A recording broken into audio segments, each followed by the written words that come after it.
You will never amount to anything. We shall see, brother.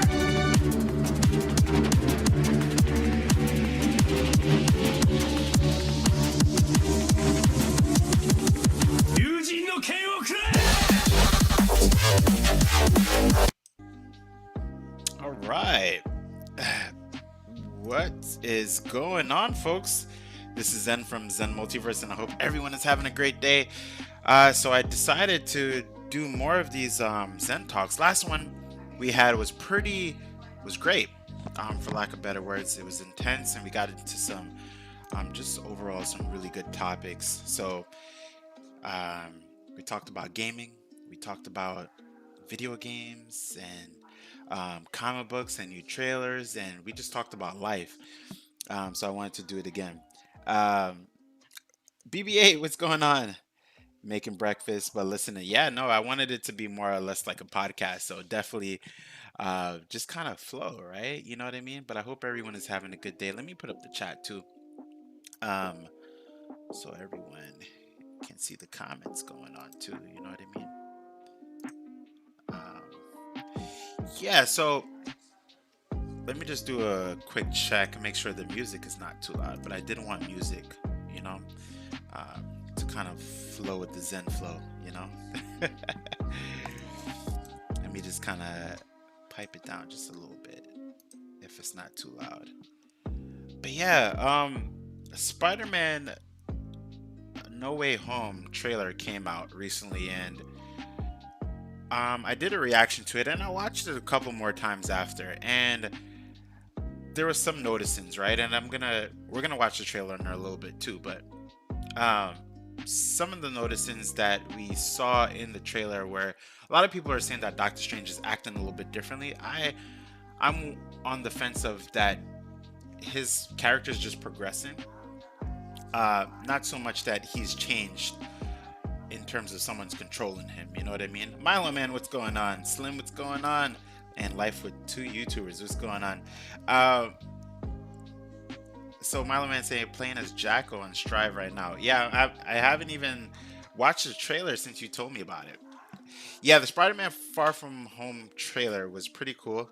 I'm gonna watch it right now because I want to break down certain points about it, just to kind of see what are some things that a lot of folks didn't see, and some of the theories that I can make from the trailer itself. So we're gonna do that right now. Let me just kind of pause my music for a little bit, and then we're gonna bring up the trailer. Here we go. All right, so Rena, what's going on, Rena? So let's do this. Let's look at the trailer and see if we could break down certain parts, and then theorize what's gonna happen in the future for Spider-Man No Way Home. You know what I mean? Hopefully he finds his way home. Here we go. Oh, look at this. This is a good one. Some suggest that Parker's powers include the male spider's ability to hypnotize females. Stop, come on. Yes, my spider lord. Can we just stay up here all day? It is so crazy down there. That's right, folks. Spider-Man is in fact Peter Parker. Listen, I did not kill Mysterio. The drones did. The drones that are yours. Intense Does any music. part of you feel relieved about all this? What do you mean? Now that everybody knows, you don't really have to hide or lie to people. For the record, I never wanted to lie to you. But how do you tell someone that you're Spider-Man? Should have just told Now everyone, everybody like knows. Iron Man status. But this isn't about me. This is hurting a lot of people. I've Steven, just what's been going thinking on, bro? about how to fix all of this. We're just watching the No Way Home trailer and breaking down certain parts that some So, people Peter. may have missed. To what do I owe the pleasure? I'm sorry to bother you, sir. Please, we saved half the universe together. I think we're beyond you calling me sir. Okay, Steven. That feels weird, but I'll allow it. When Mysterio revealed my identity, Okay, he has my a black entire suit life right got there. screwed up. I was wondering if maybe you could make it so that he never did. Strange. Don't cast. I'm gonna freeze right there. So a lot of people, if the beginning looks so tough for Peter, it does look tough for Peter. It almost looks as if like everything is just like hit the fan for him, you know? A lot of people just going back into the beginning, I'm gonna continue in a bit, are saying that Doctor Strange is acting weird. I don't see him acting weird in the sense of he basically say we saved the universe. He's more casual with Peter, right? I don't see him acting very different. Some people were wondering, you know, how come he's so willing to cast this spell, right? That is one of my gripes. I do have a gripe about like him being willing to do this for Peter, but I guess it could be in the line of, well, Peter, you basically save, you know, you helped to save half of the universe, so why not do a spell for you, right? As kind of like a gratitude. So it could be something more or less along the lines of that. So let's continue with the trailer. I like how Wong is just like Strange, like stop playing. But let's continue. Cast that spell. It's too dangerous. Fine. I won't. Yeah, I don't think that's anything weird. You know what I Our mean? world is about to forget that Peter Parker is Spider-Man. Wait, everyone? Can't some people still know? That's not how the spell works. So MJ's gonna forget about everything we've ever been through? Stop tampering with the spell. Oh my God, Ned, he's my best friend. Oh, my Aunt May should really know. Stop talking.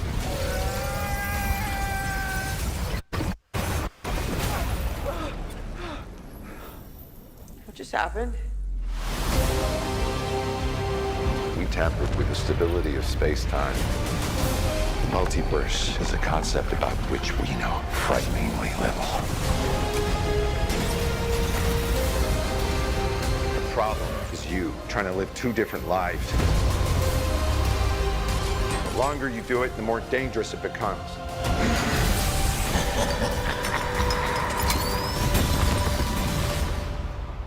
Be careful what you wish for, Parker. Okay, I'm gonna pause right there because I want to hit up the comments. So, yeah, they did say he did say, you know, they saved the world together. So of course they're gonna be a little bit casual with each other, right?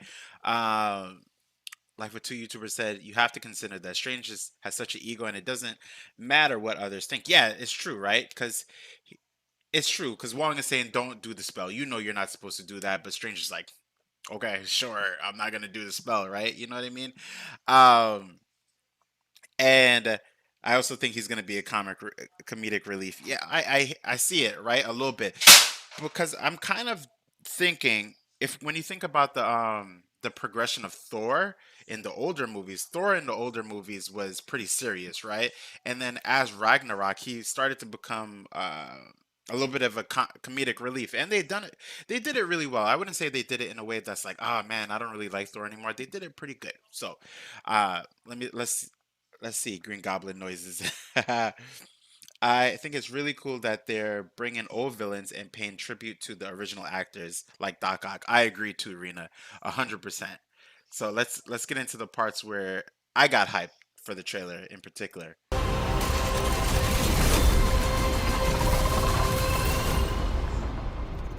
Hello, Peter.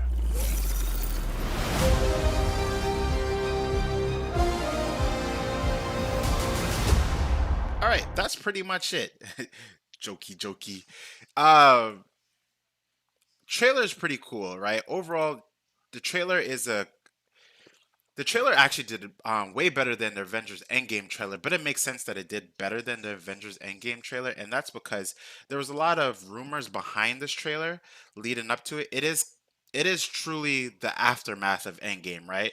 The movie aftermath of Endgame. While we have Black Widow, it was kind of a tie-in just to understand her origin stories, but not so much like, oh, This is after the shows that we saw in Disney Plus when it comes to WandaVision, Loki, and such, right? This is kind of like, oh snap, like this is the ramifications of the what could have happened, right? Um, so yeah, so it's a great question. So the rumors were that Tobey Maguire and Andrew Garfield are going to be in the movie, right?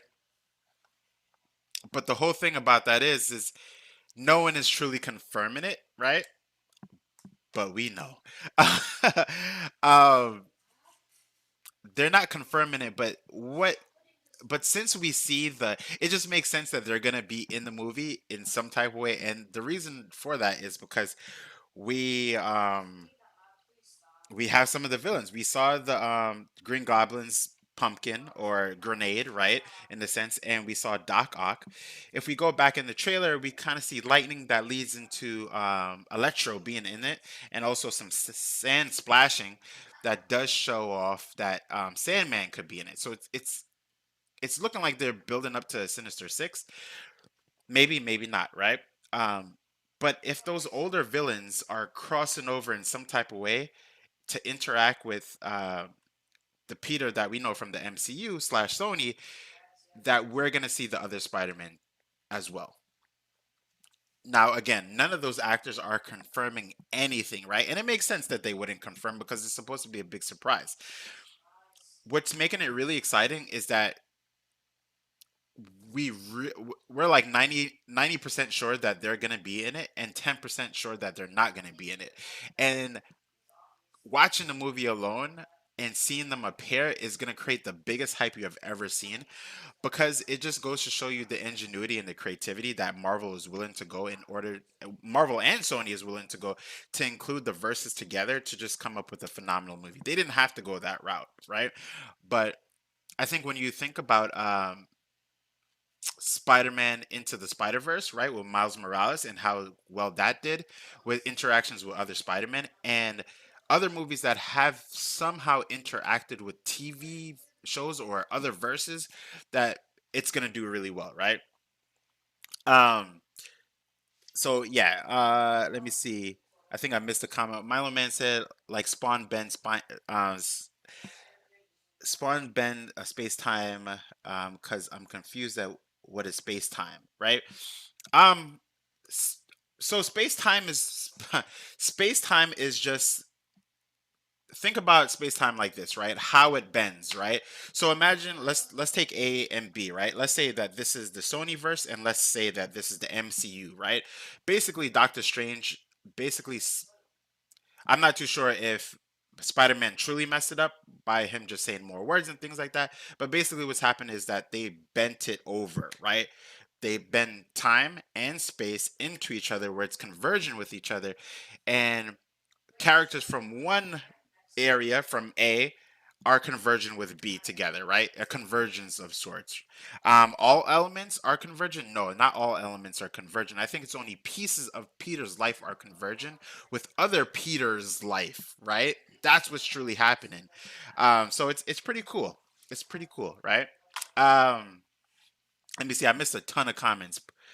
Uh, so that's kind of like space-time bending, right? If you're thinking about it in comic sense, right? um but I do hope Andrew Garfield and Tobey Maguire are in it. It would be so fun, right? Yeah, the new phase is in. What do you think the runtime would be? They would have to build up the six because 2099 got to drop. I think that it's gonna be a. I think it's gonna be a long movie. I think it's gonna be a Avengers Endgame type length of movie, maybe a 2 hour and 30 minute time frame, possibly. I don't really see it being less. If it is less, then everyone is truly making a cameo. There's no backstory for a lot of people, and then that's pretty much it, right? Um, the merging part, right? The merging part is a theory that I had, I think about a year and a half ago, right? About how they're going to get the X-Men into the MCU, right? That basically there's, you know, Doctor Strange in the Multiverse of Madness is coming out pretty soon. Not pretty soon, but it's sequentially after all of this, right? That's why we see Doctor Strange appearing on a lot of these movies, because it's going to lead into that. In WandaVision, we had Wanda. She basically altered reality on a macro scale, right? But by the end of it, she became the Scarlet Witch, meaning that she's able to kind of not kind of she's able to alter reality on a universal scale, right? If not a multi-universal scale, but we're not too sure about the MCU and how they plan on doing it. But what we do know is that in Doctor Strange in the Multiverse of Madness, Scarlet Witch is going to be a main character in that. And my theory is basically that they're going to see different Earths, right? And from the Loki show is probably one of the most instrumental shows that we've seen on Disney Plus that has literally outclassed some of the movies, I would argue. And that's because we came to the realization and the opening of the multiverse because of that show alone. Because of Sylvie, which is Lady Loki or Enchantress herself, and she killed someone very specific, right? Who is a variant of Kang the Conqueror, and unlocked basically the multiverse, right, in a sense. So I would say that that show alone is very instrumental, and we're gonna probably see some linkages from that show um, into this one. I don't even think that maybe. I think that maybe what happened was a lot of things converged at the same time, um, and then we'll see. We'll see, right? So, yeah, it is pretty interesting. Burner Block about super interesting. No nightmares, please. Uh, oh, from Nightbot. But yeah, it's pretty cool. I thought Sony still owns the rights. Yeah, so they still own. They're not gonna. I don't. They still own the rights to Spider-Man, right? But I think what they're doing is something just really smart. I don't think Sony is gonna release the rights to Spider-Man ever, right? They're gonna keep banking on what the Spider properties, right? And they're still gonna like make agreements with Disney and being able to utilize those characters, and that's why we're kind of seeing characters cross over, right, from the Sonyverse and also from the MCU, right? Why Doctor Strange is in the same property movie as Doc Ock, right? When we know that Sony owns them. So it's pretty cool to see. It's pretty interesting. I'm super hyped for it. Overall, I think it's going to be a phenomenal movie that's going to give us more questions than answers, right? We're going to get some answers, but we're also going to get questions towards the end of it. So I'm excited for it, right? I'm truly excited for it. I think it's going to be pretty phenomenal overall, right? So let me go back. I know Milo Man was talking about a character. Right, let me put my jams on a little bit. Milo Man was speaking about a character from the Guilty Gear property series named Jacko that just released, right? So let's take a look at that character, right? Jacko from the Guilty Gear property series, right? Here we go. Let me just make sure the volume's up. All right. Here we go. Yeah, and Guilty Gear is a phenomenal fighting game. Really good fighting game. Created by Arc System, and it's one of my fondest fighting games just because of the artwork style. So let's take a look at this trailer for Jackal. Well, this is not the trailer. This is the starting guide for Jacko itself. Jacko fights by summoning servants. Take control of the ever-changing battlefield as you go on the offense. Seems like a Summon pretty servant. tricky character. This move summons a servant. Servant gauge is required okay, so to she summon can them. summon quite a bit. You can use servants as projectiles by hitting them with an attack.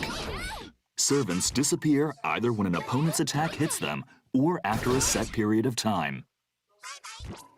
Pick up servant. Okay. This move picks up a nearby servant. You cannot block while lifting the servant, but you can dash backwards. Throw servant. This move throws a servant forward that you've picked up. The servant becomes a projectile once thrown, moving forward in a curved line. Release servant. This move releases a character servant seems you've pretty picked up. technical. Probably not my Once cup of tea released, of a the character, servant but pretty falls to cool the ground nonetheless. at your location. You can use a servant to start your offense by hitting them with an aerial attack after releasing them in the air. So with this character, you could do a lot of Recover. tricks in. This move collects all Overhead servants that are or currently summoned. setups. The servant gauge refills once they've been recalled. Servant gauge is required to activate this move. So Attack you can command. throw out these. This move causes servants all and currently summoned servants to attack. As it launches the opponent on hit, you can follow up with a combo. It also works well as a poke or in setups due to its fast startup and recovery.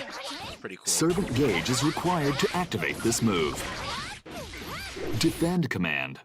This move creates a barrier around all servants currently summoned. When the opponent attacks a servant with their barrier up, it causes the opponent to crumple. This works well against opponents who try to get rid of servants by attacking them. You can follow up with Forever Elysion Driver while the opponent is stunned. Servant gauge is required I to like her activate design. this Her move. design is pretty cool overall. Countdown. This move causes all currently summoned servants to explode.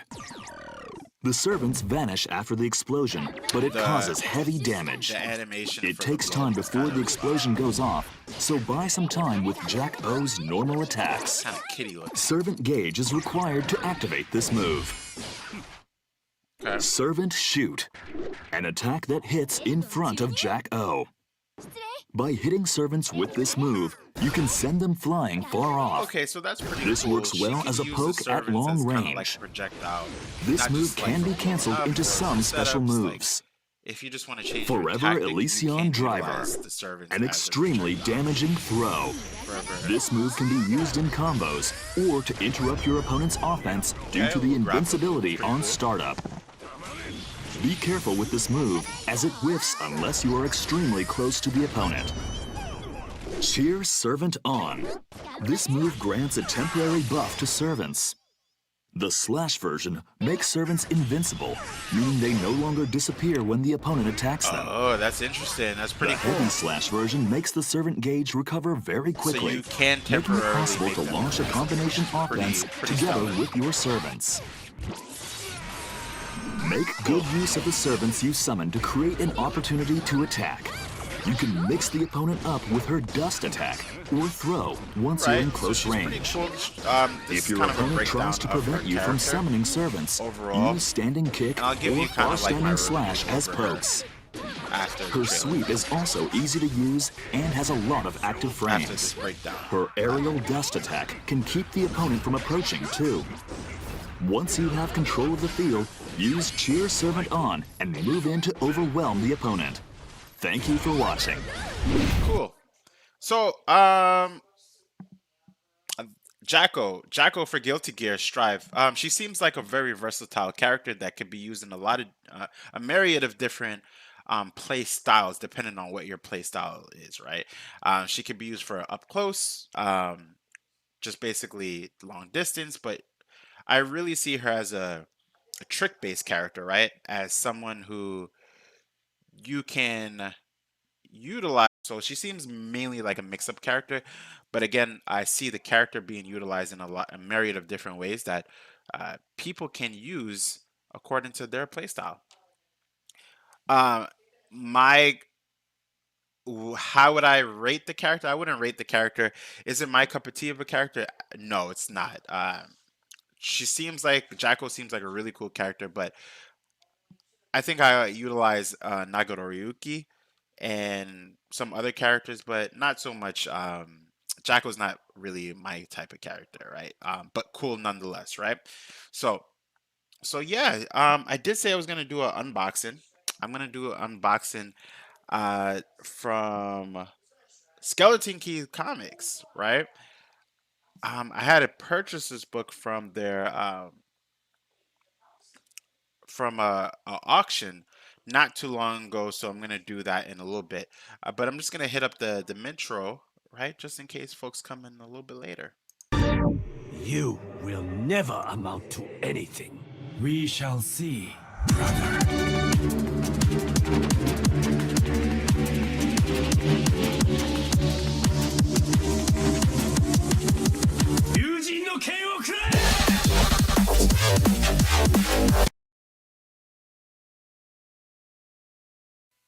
All right, bringing it back, team. So let's open up this bad boy, right? Skeleton keys, always great purchases when it comes to the books. Just really good overall customer service, and the customer service is bounded by just love, right? So I'm loving it. All right, so let me open up this bad boy. Let me see. Do I got my knife over here? No. Do I got a kunai somewhere? Or am I gonna have to use my gigantic muscles to open up this? Um, can't find it. All right, cool. Just gonna have to use my muscles, everyone.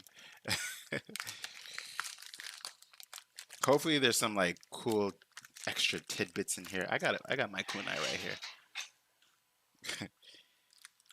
But yeah, I hope everyone's having a good day, enjoying their Sunday and or any day, depending on what part of the planet you are.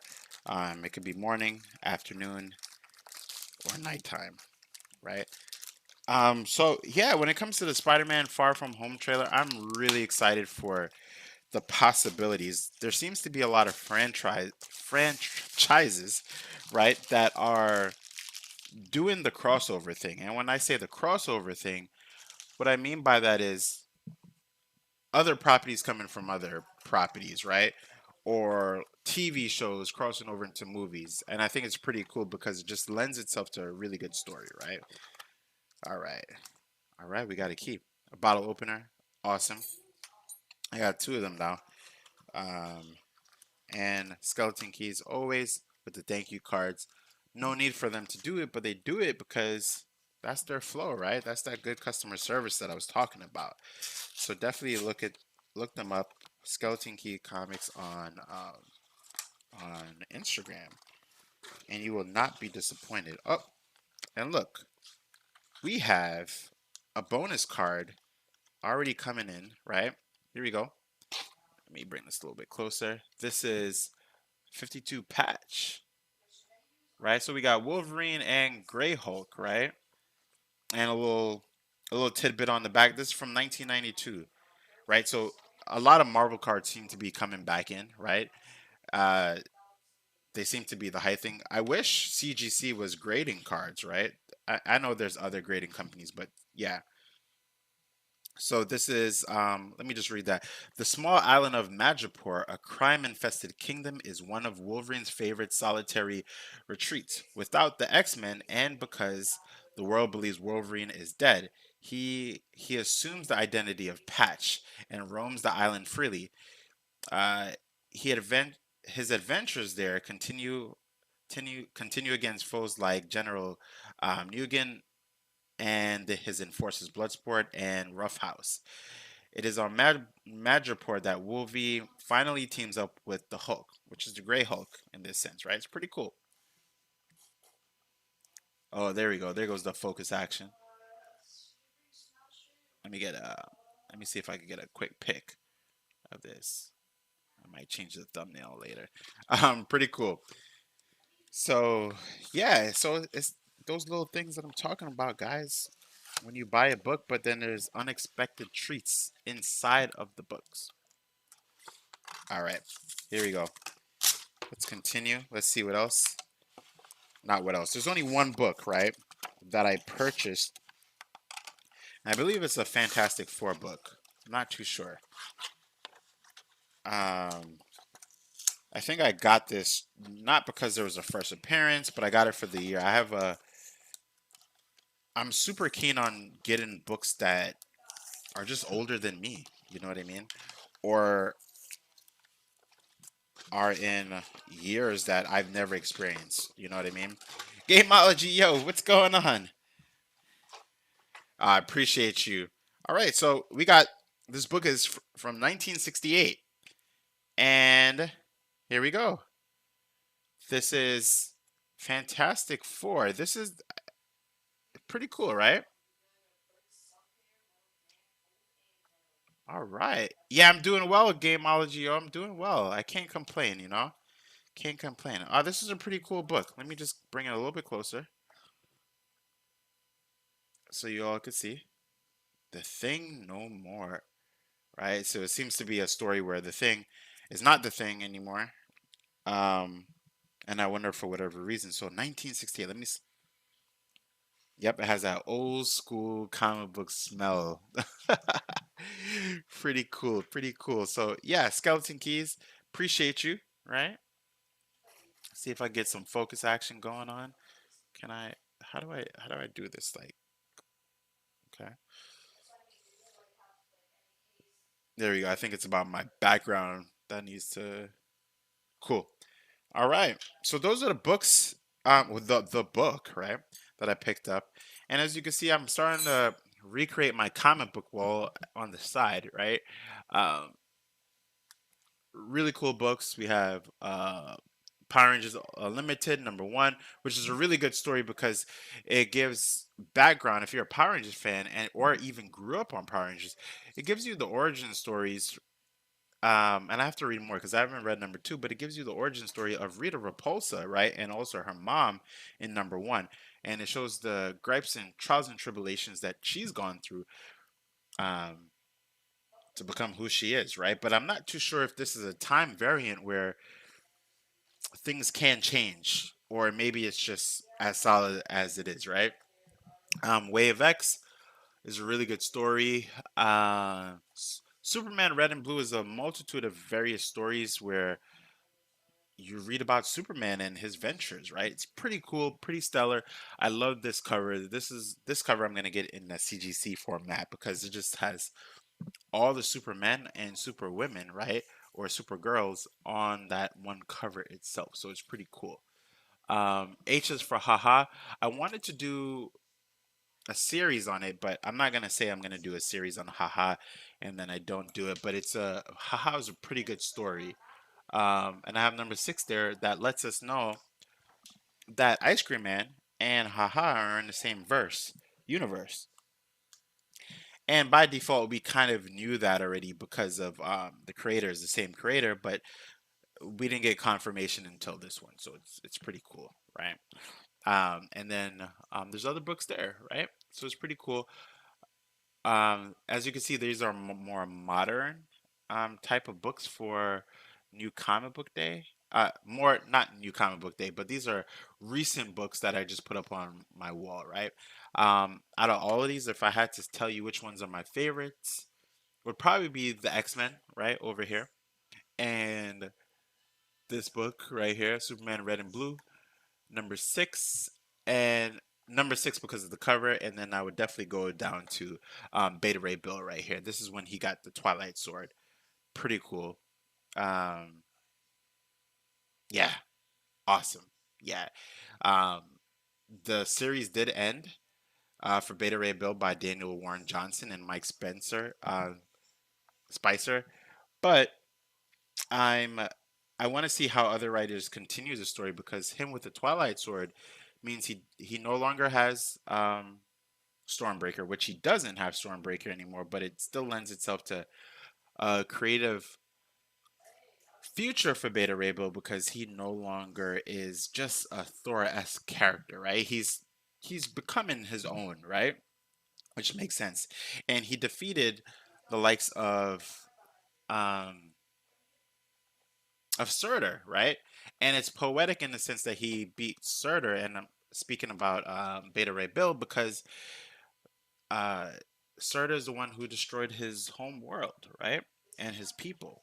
So it's cool to see that he's finally, after all these years that we've seen um, Beta Ray Bill, that he finally went against Surtur and acquired the Twilight Sword. So I'm pretty stoked to see the future of it, and I wish Daniel Warren Johnson would continue writing uh, Beta Ray Bill, but it was just a mini story. But that mini story was phenomenal, right? So yeah, pretty cool, pretty cool, pretty cool. All right, so in terms of just gonna go backtrack a little bit. We just went over the Spider-Man Far From Home trailer. Not Far From Home, No Way Home trailer. I don't know why I keep saying Far From Home. And then we just went over the unboxing. I do have a CGC that I recently received, and it is Superman Red and Blue #1. I definitely wanted this, so let me just grab it because it is on my side right here. And here we go. Look at this. CGC 9.8. This is Superman Red and Blue #1. Definitely wanted this. It wasn't a heavy buy, but it's still one nonetheless that I wanted to get. I'm a big Superman fan, and yeah, overall I'm happy with this buy, this purchase. The story in Superman Red and Blue is just a myriad of just different stories, different writers who come together to create stories based on Superman, right? So it's pretty cool to see. Yeah, so this is Superman Red and Blue #1, and I do want to get Superman Red and Blue issue #6 right here in the CGC format, right? This is my favorite cover because it has all of the Supermen, Superwomen, and girl and boy versions in there. Even the dog is in there, right? There's a couple other characters. Even the monkey's in there. Even the unicorn is in there. And I think a cat, a super cat, is in there that I don't even know anything about. But it's pretty cool, and I'm stoked to get that in the CG2C format. So yeah. So yeah, everyone. I'm about to hop out of here. Just wanted to hop on and do a Zen Talks.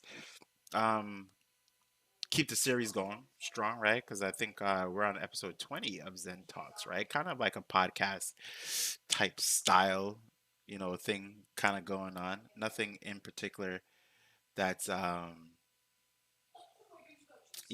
just wanted to go over some topics, my theories on trailers, and breakdowns for various things, right? But with that being said, everyone, let me just check something because I want to make sure things are flowing on this stream.